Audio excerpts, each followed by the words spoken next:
program that United Way has, and I'm glad you guys are participating. I hope you guys are doing well.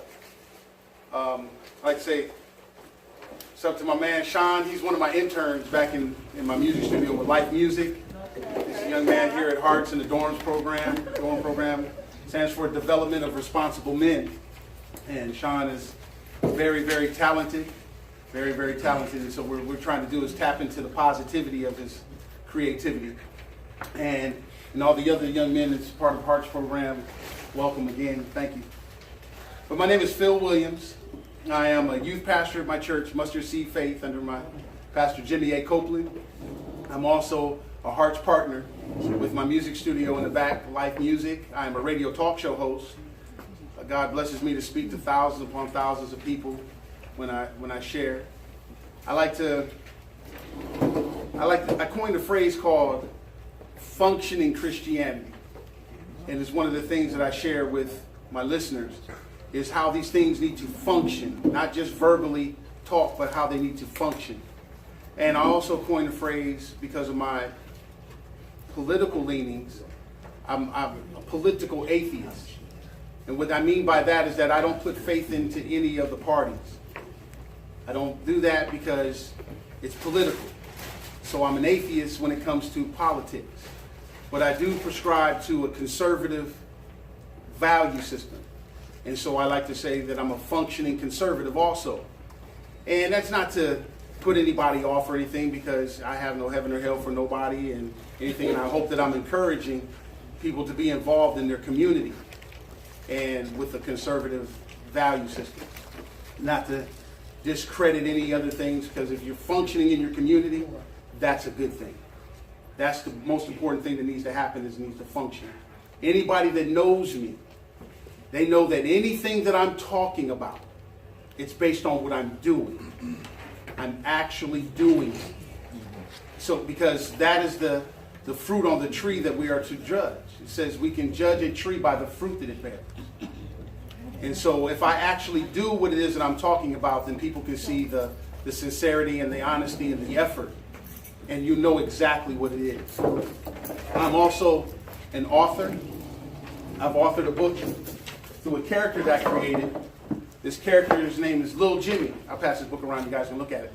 This character is a 12-year-old key character. His story is he was abandoned by his mom, doesn't know his dad, and he was adopted by his old school hip hop grandfather. And so coming in and out of foster care and things of this nature, Lil Jimmy ended up in a bad situation, hanging around with the wrong crowd, ended up incarcerated in juvie.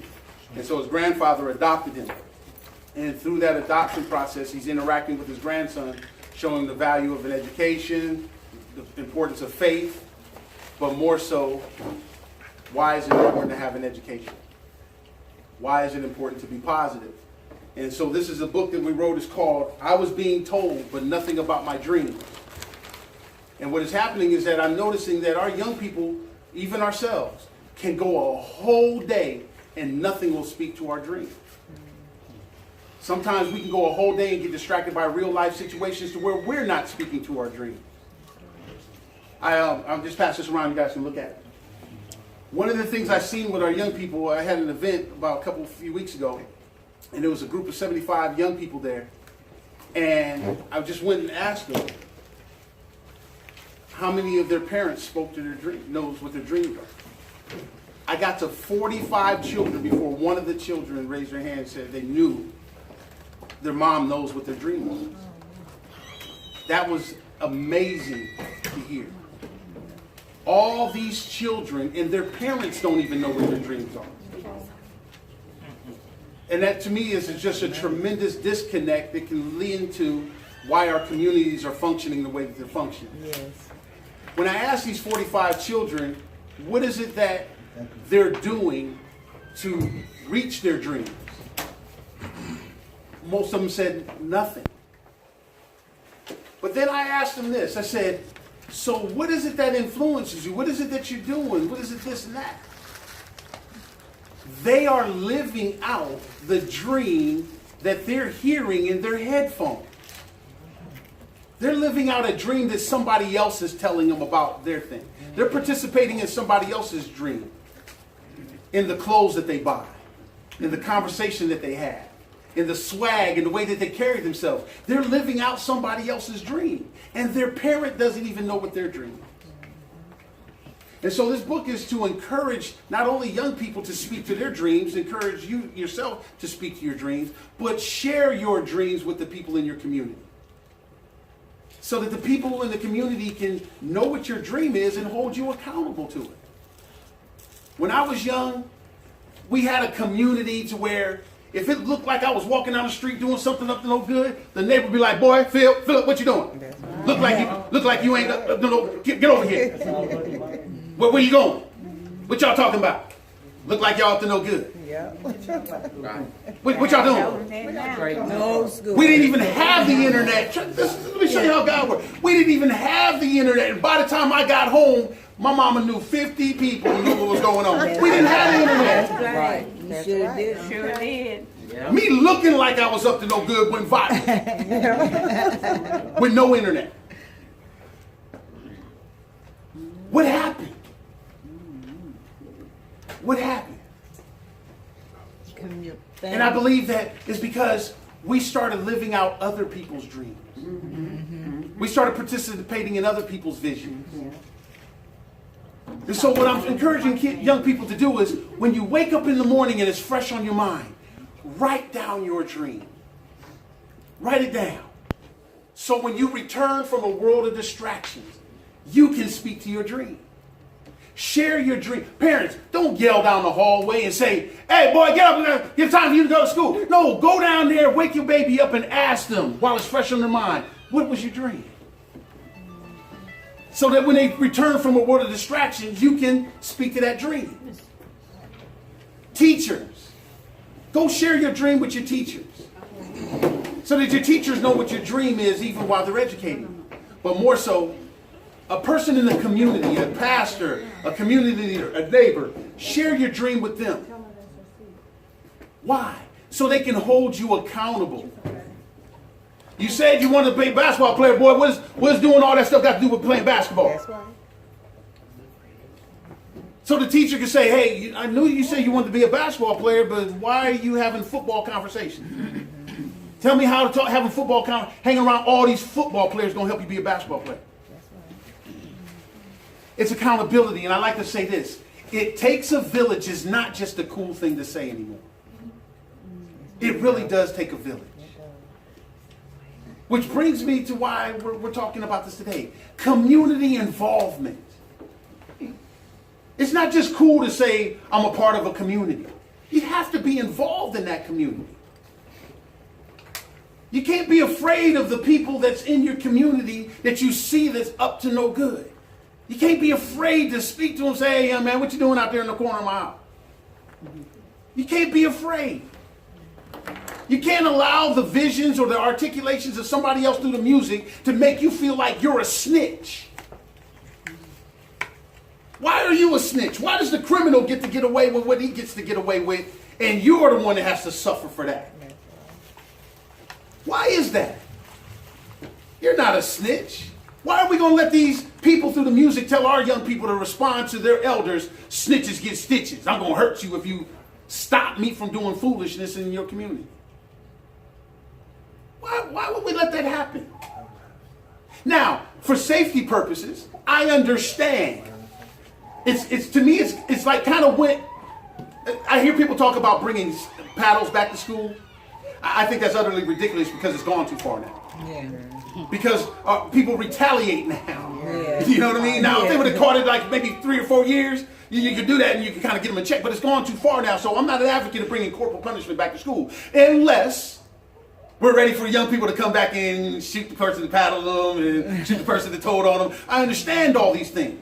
But we still have to do something. So there is a demand for us to get creative. It's not just easy to say, "Whoop the kids." It's not that easy. Our community is not designed to where we can just go whoop the kids. We're too far away from that. I think we're just a little bit too far for us to just say, "Pray for our kids." I'm not saying don't pray. I'm not saying don't whoop. But just we got to recognize in our community it's gone past prayer now. We have to be able to function our faith. We got to be creative. If you can't do it, it's imperative for you to find somebody that can. If you can't do the creativity, you have to support the creativity that can. You can't, you have to. It's imperative that we do. I like to put it like this. We have a mindset of investing. This is why I really love the Achievement Club. See, we have a mindset of investing and we have a mindset of donations. What's happening in negativity, it has an investment mindset. In positivity, it has a donation mindset. And let me explain like this. Say, for instance, you're a hardworking person, right? You go to church, you love the Lord, but you're hardworking and you like to relax on a Friday. After all the foolishness is going on and all the people backbiting, all this kind of stuff, you like to relax. There's nothing wrong with that, right? You say, I like to go over to this club. They play nice music, this and that, buy a couple drinks. I'm not an alcoholic, but I buy a couple drinks, right? And so that you set money aside to make sure you can relax on Friday, right? So now you say, I don't want to look like no vagabond going up in the club, so I'm going to go buy an outfit so I can look nice. Never know, might catch the eye, my Boaz. I might see my Boaz up in the club. I didn't say A as a Boaz, right? Read the Bible. You might find my man. You might, so I want to look good. So you invest in that too. Spend $50, $100 on the outfit. All in the what? The mindset of I need to relax. I need to unwind. Not doing nothing. Bless you. Thank you. So now we just spend about we set about $50 aside for drinks and stuff like this so I can relax. I'm investing into my relaxation. I spend $100 on my outfit, so that's $150. And then you go to the club. And you're relaxing. And you just invested $150 into the club. That club's got a bunch of other people there investing $150. That club is able to expand. Now, you understand it's selling alcohol, right? And you understand that our children have problems with alcohol, right? But you're relaxing. You're cool. It's no problem. You ain't did nothing wrong.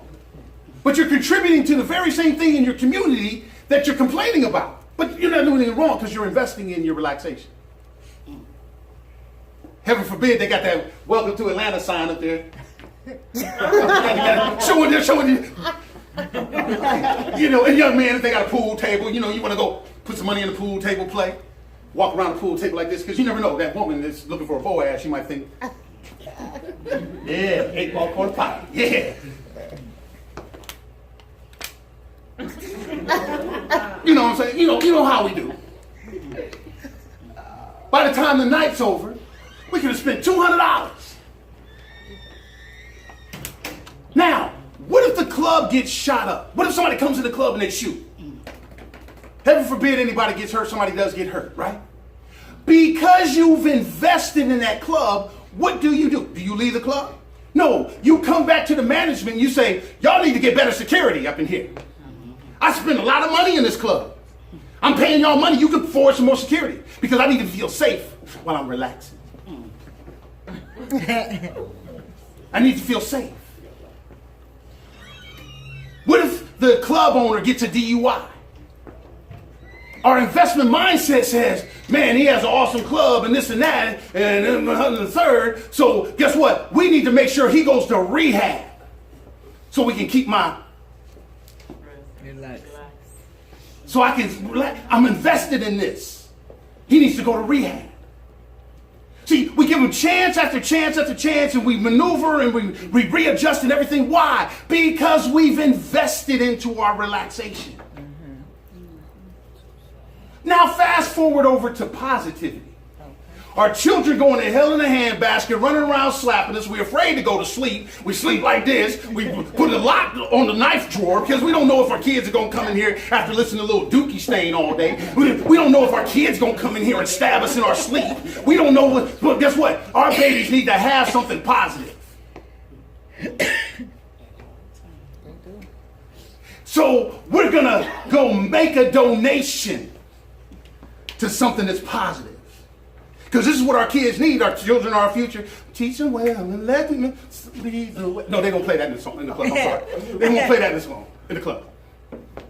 So our babies need something positive. So after we set aside our relaxation money, after we done paid our bills, after, if heaven forbid, if we have a mindset of savings, and we make sure our savings account for our rainy day. Now, don't forget now, in your children's life, it's storming, but you're saving your money for a rainy day. Because you got to be a saver, right? Isn't that one of the things we teach? Save. Saving is good. Don't go blow all your money, save.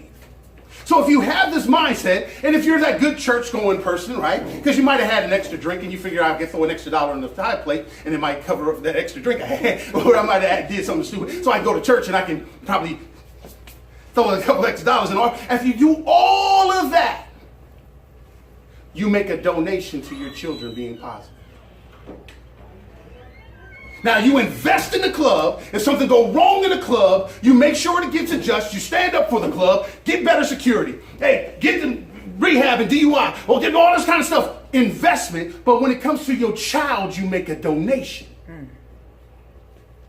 Let me show you something about a donation mindset. And this is why our communities, we need to have a different kind of involvement. A donation mindset says this: I'm looking for the first reason to stop donating. Now, what if the guy in the Boys and Girls Club, what if he gets a DUI? Sending my baby over there with a bunch of drunks? Man, I ain't donating no money to them.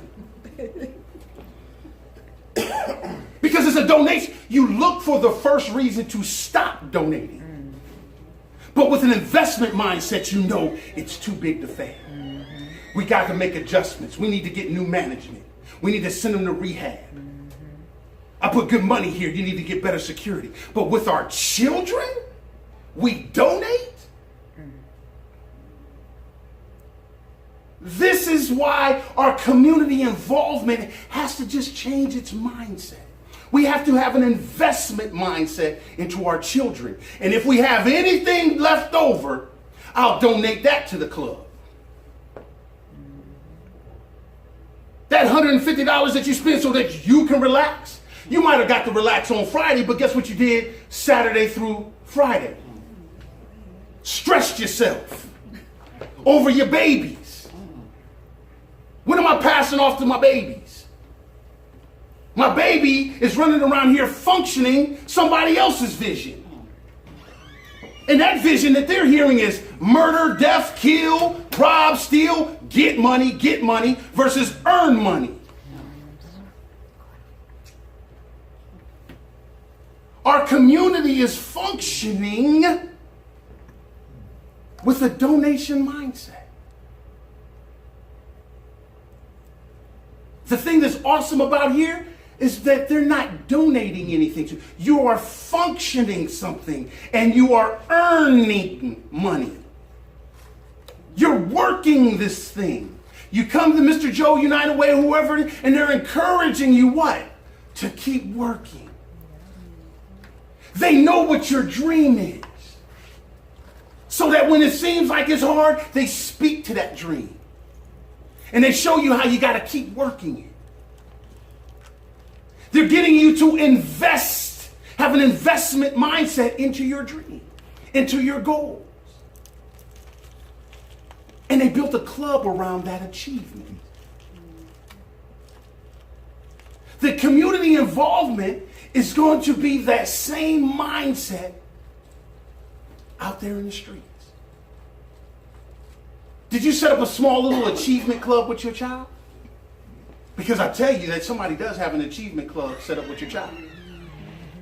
And what you are witnessing is what your child is achieving from those people that's encouraging them. What are you doing to get in between the communication of little Dookie Stain talking to your baby? If you can't do it, trust me, it's not for every person to get out there and start hip-hopping away. I understand that.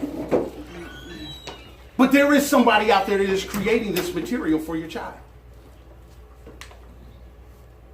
Are you investing in that material? Or are you just donating to it? And you can't donate it to it because why? You have money set aside so that you can chill and relax. Shoot, I gotta take a cruise. Shoot, after going through all this stuff with these church folk arguing over carpet patterns and all this kind of stuff, pastor getting on my nerves and all this kind of stuff, I need to take a cruise. Mommy, I ain't got no pencils. I ain't got no time. The teachers should have pencils for you. I can't believe them teachers ain't got pencils. I'm saving for my cruise. Because now I need to have a Hawaii hat on and some things when I take my picture. Oh, I'm sorry. I'm still ghetto. On the cruise. Our communities is going to require us to have an achievement club mentality. That's the creativity. That doesn't require you. I don't know, Joe. Do you whoop them? Yeah, of course. You have a switch in the belt and all this kind of thing? Oh, yeah. See what I'm saying? And guess what? You guys are achieving things, right? Ain't nobody whooping you. They're speaking to you. They're encouraging you. They gave you an economic development plan that says if you achieve this, you can receive this. He said it, yeah. They didn't say get money. They said earn money. That's not what's happening with our children. That's not what's happening with our community. Home breakups, home break-ins is up. All this stuff. Why? Because they're being taught achieve by getting, not by earning. What this book symbolizes is a way of getting in between that communication. What I do as a radio talk show host is I encourage in a creative way to get in between that communication. I put myself out there to say, if you can't do it, I'm a good investment. But if you do have a donation mindset, because I can do all things through Christ Jesus. Amen. Here's the thing. I built the vehicle. So all I'm asking you guys is, can you donate some gas money? See, I'm functioning what I'm saying so you can judge a tree by the fruit that it bears. You can see that what I'm saying is something I'm producing. If God gave me a vision, he gave me a provision for that vision. So I make it exist. The only thing you can do is make it better. I'm sharing with you that I create that music that gets in between that music so little Dookie Stain ain't the only one talking to your babies. I create the music to encourage you so that you don't let little Dookie Stain make you feel like 20 is the new 40. So that means I got to get rid of 20 years of experience in order for me to feel young. And you got to listen to that foolishness to get you to act childish. I create those things. By me creating the vehicle, it makes your donation mindset more effective. Because all I'm asking you to do is put some gas in the vehicle. So your little $5 can go a long way with a person like you. Buying that book, it's $13 on Amazon. Getting it to your baby so now somebody's in between that communication with an encouragement. If you look at the last page on the book, it has a dreamer's agreement where people have to sign off on that baby's dream. Because that's where accountability comes from.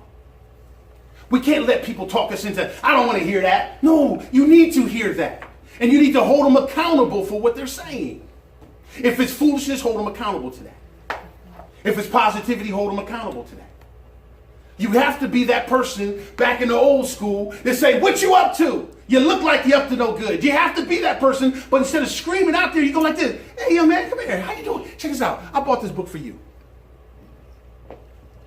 Have 10 of these books just sitting around so when you see little boy walking down the street look like he's up to no good, you don't have to cuss him out. You don't have to whoop him. You can whip something out on him.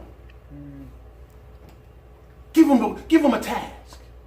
Hey, check this out. I bought this book for you free. I'm investing in you, young man, young lady. I'm investing in you.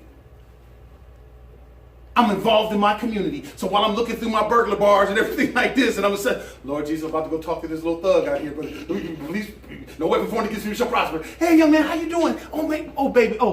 Come on, we old enough to talk to him like that. Oh, baby, come here, baby. Check this out. I bought this book for you. If you don't know how to read, don't be ashamed, baby. Come back, I'll read it for you. Get in between that communication that they have creatively. You didn't have to whoop them, but you can whip something out on them. You have the ability to create these kind of things. Make that a part of your community involvement mindset and invest into using your creativity and come up with something like this so that you can whip your thing out of. You can get people to understand that money that you spent in the club. I created a vehicle. Can you at least kick me a couple dollars gas while you're taking Uber? Is what I'm saying making sense? Yes. We have to be creative with our community involvement. We have to understand why we can't get disconnected from politics. They're making decisions that impact you and you won't know until you're pulled over by the police. Why would you let somebody have that kind of one-up on you? Don't disconnect from politics because they a bunch of crooks and criminals. Guess what? Your relaxation is with a bunch of crooks and criminals too. Ain't nobody perfect. Everybody jacked up. We all hustling.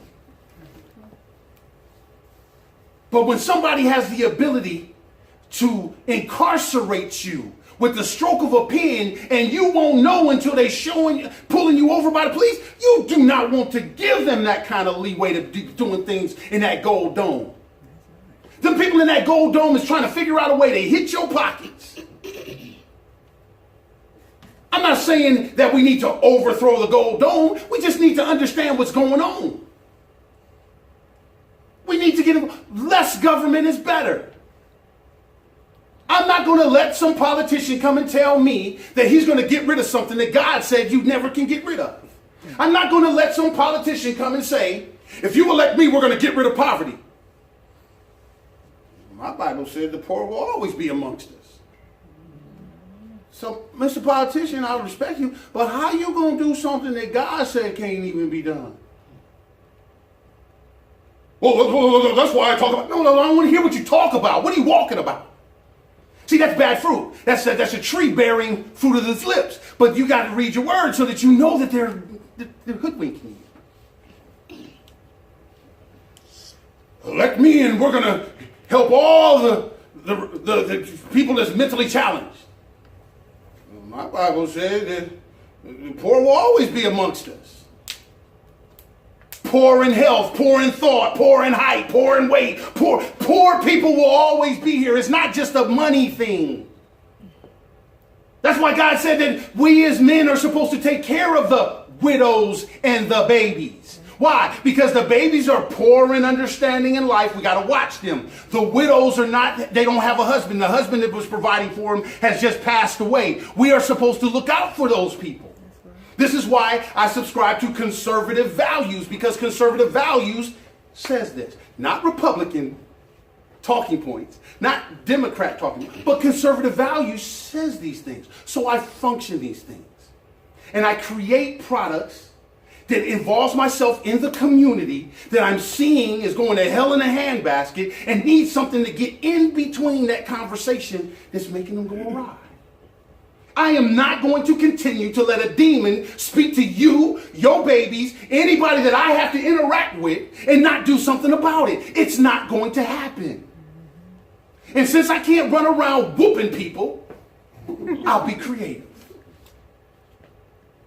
And encourage you guys to have an investment mindset versus a donation mindset. So when you see me go wrong and you know what it is that I do for the community, you'll send me to rehab. You'll say, Phil, I put a lot of money in you. Man, fix it. I want you to have an investment mindset when you're seeing what it is I'm producing. I'm producing a way for our children to relax off of this foolishness that's got them crunked up. What is it? Turned up? They got a song, the guy says, turn down for what? If that song came on right now, trust me, church going folks too. Lord forgive me on Sunday. Turn down for what? Guess what we were taught? There's a time and place for everything, right? Yeah. Guess what? It's a time for you to be quiet. It's a time for you to speak up. This fool on here telling you, be quiet for what? I'm going to say turned up at all times. Police pulling me over. Turn down for what? Because he going to shoot you, dude. He might think that you got a gun. That's why you need to calm your butt down. That's why you need to turn down. But this guy is the one that's talking to our children. And we're wondering why our children won't turn down and listen to take out the trash. Because you invested in the apparatus that they got in their ear. Because I don't want to be my child's enemy. I want to be my child's friend. You invested in the portal so he can listen to this fool tell him, turn down for what? All the way turned up. That's not good. And then when the police don't want to turn down, now you got a problem. Police, y'all need to calm down. Well, tell your boy to calm down. I pay you to calm down. Did you just see the thing in your argument? You've invested in the police, so you're trying to check them. But you donate to your baby. Why aren't you checking your baby? Because you don't look at your baby as an investment. It's a donation. Donation of what? My sanity. Because my mama didn't do it for me. I remember I didn't get anything for Christmas. So I'm going to make sure my baby gets something for Christmas. Act like a hellion all year long. Guess what? On Jesus' birthday, go be a gift. You don't get to have 2 birthdays. Not to say that you shouldn't participate in Christmas. I'm just saying, investment mindset versus donation mindset. It's important for us to get in between this communication with some good communication, creative communication, because we just can't go whooping everybody. But we must get involved in our community. And if you don't remember anything else I said, just know this. This program, this Achievement Club, United Way, it's got to be bigger than just what you do to make sure you receive your check. It's a mindset that needs to be implemented in everything you do. Because it's a job to get you to get involved in your community. It's so important. Our babies, God's babies, don't forget now, we're the world's adults, but we're God's children. Amen. And he's chasing after us often. He's training us in a way that we should go so when we're older, we won't part from it. Don't argue with the 60-year-old carpet patters, because you arguing with the world 60-year-old, but God is looking at that like a baby. That's what babies do. Mine, mine, mine. That's what babies do. Just because it's 60-year-old mine, that means they're just heavier. It's hard to pick them up and put them over your knee. You see what I'm saying? But guess what? Do you know what that person's dream was? So that when they start arguing over carpet patterns, you can say, hold on a second, that didn't match up to the dream you was telling me. How is you arguing about this going to help you accomplish that? Well, my dream changed. I decided we can understand what you're arguing about. But I always end everything that I say like this. We may have come here on 2 separate ships, but we're all in the same boat now.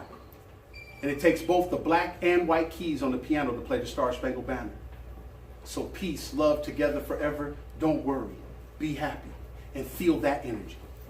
And remember, what you are is God's gift to you. What you do with yourself is your gift to God. Only one life will be passed, but only what's done while you're here will last. We were blessed before we had color. So engage your mind and answer one question. What are you doing to get involved in your community? Hey guys, thank you very much. Appreciate you. Well, I say this, but